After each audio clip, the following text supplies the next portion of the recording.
घर खुसरी होगेगा भैया, शर्म के मारे घर खुसरी होगे।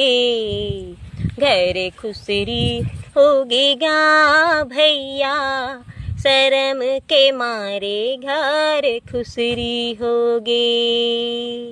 गाँवे में रह के गाँवला भुलागे हो, गाँवे में रह के गाँवला भुलागे। गेलियो निकले खोर माँ।